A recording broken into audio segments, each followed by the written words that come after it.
Donovan Correctional Facility in San Diego is at the center of a legal battle that would force the prison to address allegations of staff misconduct. This comes after decades of claims that staff abused and neglected incarcerated people with disabilities. iNewsSource is digging deep into this story. Editor Mary Plummer joins us now with more. Thanks, Mary, for being with us on this Tuesday, as always. So give us the background on this legal battle. What are the claims people are making about staff misconduct?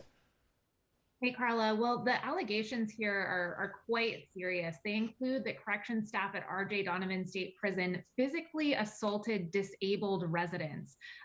They include that residents who are using walkers and wheelchairs were physically assaulted by corrections officers.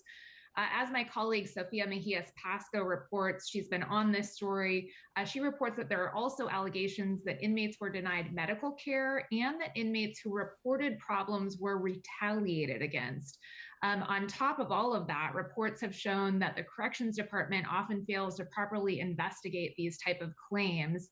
And Carlo, you and I have talked about this before, but there's a long history here. These are issues that actually date all the way back to the 1990s. So there have been problems during the pandemic and also reports of abuse that go back decades. So many allegations, horrific allegations, and they have enough weight that a judge did order the prison to enact reforms. Has anything changed at this point? So a remedial plan was put in place back in September of 2020. It forced Donovan to make groundbreaking changes, including increased video surveillance, higher staffing levels, and body cams for all corrections officers who interact with disabled inmates. All of this is happening under oversight from the federal court system. Lawyers for Donovan inmates and the corrections department have been negotiating reforms in the remedial plan in nearly weekly meetings for about a year, according to court documents. So there's a lot of work underway here, but as we've been talking about, big problems and big questions that still remain and lie ahead here. I just want to dive into, you mentioned some negotiations between staff and the people running the prison and the courts. There's been some legal pushback here. Can you expand on that a little more?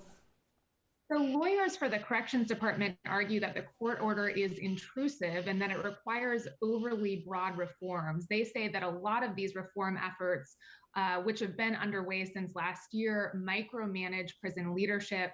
They say there's a lot of overlap between this specific legal battle and efforts at the prison that are already underway. It's an interesting battle because a lot of the general population, there's not a lot of sympathy and empathy for people who are behind bars, but there are people advocating for their rights to make sure they're treated humane. So with all that being the context, what comes next here? So a final version of this remedial plan that we've been talking about is expected to be filed in court sometime later this month.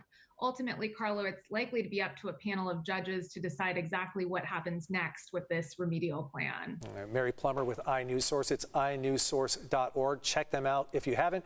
Mary, thanks for spending time with us on this Tuesday. Thanks, Carlo.